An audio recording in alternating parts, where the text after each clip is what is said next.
Hello Curious! If you have not heard of Die Antwoord due to the fact that the South African duet has become famous for their shocking and sometimes bizarre visuals and lyrics that feature Afrikaans and cursing, then you might have heard about them for another much more serious reason in recent days. In the past, the band was involved in several scandals, yet this one seems to have shocked fans of the duo the most, as their adopted son had accused the two of physical and intimate abuse, exploitation and slavery.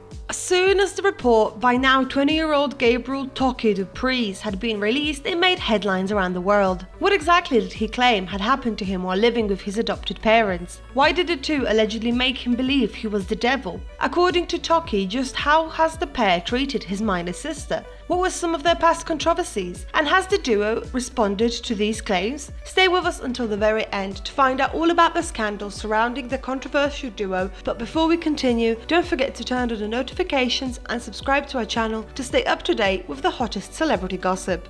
For those who might not be aware who exactly Die Antwoord is, let us give you a quick explanation. The act consists of the main duo Henri Dutoit, who is known as Yolandi Visser, and Watkin Tudor Jones, who goes by his stage name Ninja. The two were previously in a relationship and in 2005 welcomed a daughter, 16 Jones, as well as 3 adoptive children, the aforementioned Tokkie and his sister Maisie, and another adopted son, Jamil. Also part of the group is DJ Hightech. The group's name translates to The Answer in the Dutch-based South African language Afrikaans. As for their music, it has been described as being heavily opinionated, suggestive and highlighting the Zef culture, which is a term used to represent working-class white South Africans. Die Antwoord has also made their international debut in 2009 with the release of the album SOS, and the first music video for their album single Enter the Ninja became a viral success and gained them popularity and a decent amount of global recognition. As a result, not too long after their introduction into the world of music, they had signed a deal with an American label. Now, despite still being an up-and-coming group at the time, whose fanbase was still growing, they would soon find themselves under some heat when their 2012 video had sparked backlash and criticism for being racist.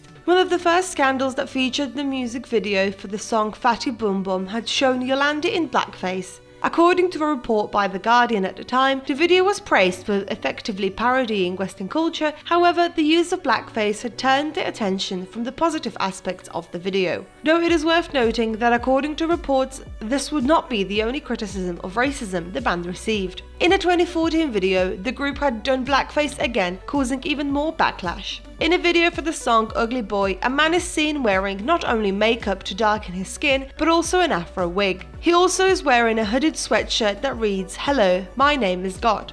Despite the fact that the video had quite a few notable celebrities in it, such as Cara Delevingne, Marilyn Manson and Jack Black, the racial aspect of the clip was the thing that most people focused on. Now, speaking of Manson, if you want to know more about the allegations about the shock rocker, then be sure to check out our previous video by clicking on the link above. For now, make sure to stay with us until the end to find out about Die Antwoord's latest scandal. But the controversial musicians had found themselves under fire for other reasons as well. In 2019, Australian artist Zheani Sparks had come forward to talk about her relationship with group frontman Ninja after filing a police report against him. As per the Sydney Morning Herald, they initially made contact when Yolandi messaged her in 2013, the same year she and Ninja ended their romantic relationship. According to reports, it was also at the time that Ninja allegedly began aggressively pursuing Sparks, and when she flew to meet him in South Africa, Zheani claims that she had her drink spiked. She also alleged that the artist intimately and physically abused her to the point she lost consciousness. As of the time this video was made, it is not known whether any investigation is still pending. Though not long after Zheani told her story, another singer named Diona Del Monte came out and accused Ninja of also assaulting her in Italy. It seems that 2019 was not a good year for the band, as around the same time, a 2012 video of the duo involved in a physical spat with the music DJ Andy Butler appeared online. According to media reports at the time, Yolandi was hers using a homophobic slur and Ninja had assaulted him. As a result, the group was dropped from the lineup of several festivals they were set to appear at. However, it seems that the most recent accusations against the band have been the most shocking yet. As we previously mentioned, while still together, Jones and Dutoit had adopted a pair of siblings, Gabriel Tokkie Dupreez and his sister Maisie, and it is the now 20-year-old Tokkie that is speaking up about what he and his sister had endured while living with the artists. They had adopted Dupreez and his minor sister under foster parenting agreements and would use them as actors and props in a number of their very successful shows, albums and videos. While Tokkie is no longer living with the duo, his sister is still in their custody, though according to him, she lives full-time with another family in Johannesburg. When he was a child and living with his biological family, his living conditions were far from the glamorous mansion he would live with the artists. Dupreez and his brother would often share a room in the house while they rented out the rest of the rooms. In an interview, he revealed that the duo made a foster care agreement with his mother after they saw him walking from school. News 24 obtained a copy from the foster care agreement signed in 2013 between Dupreez's now deceased mother, Josephine, and the Die Antwoord, and they agreed to protect and nurture the boy, offer him a safe, healthy environment of positive support, provide him a safe and secure home, and educational improvement.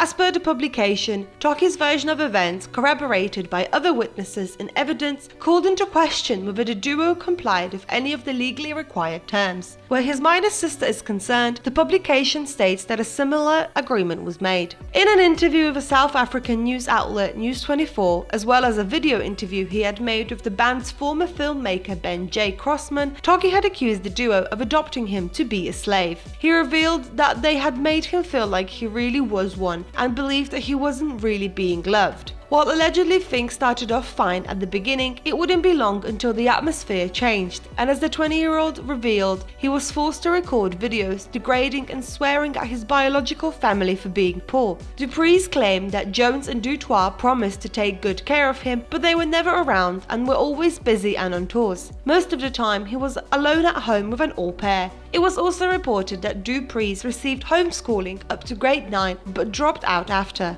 Tokkie also revealed that he is a sufferer of a rare skin disease called hyperthyroidistic ectodermal dysplasia, the common symptoms of which include sparse scalp and body hair, reduced ability to sweat, and missing teeth. As a result, he claims the duo had made him believe he was the devil. Speaking with News 24, he said, "They made me swear more and made me believe that I could burn people in hell and that I am the king of hell. They told me that I could bring darkness upon the world." But the allegations only got more serious from here on then. Gabriel also alleged that the duo would in the past force him and his sister to undress in front of them anytime they purchased them new clothes, and if they refused to do so, they would be punished. While recalling the horrors that Dupreez claims he went through while under Die Antwoord's care, he talked about an incident where he was 13 years old. It was during a house party that Yolandi had asked him to spend some time with her in a room, but upon walking in, he saw her naked, laying with her legs open and vomiting all over. He stated that the worst part of all that was seeing his supposed-to-be mother being naked and intoxicated, and he found that, as well as the fact that she wanted to spend time with him while naked, to be very disturbing.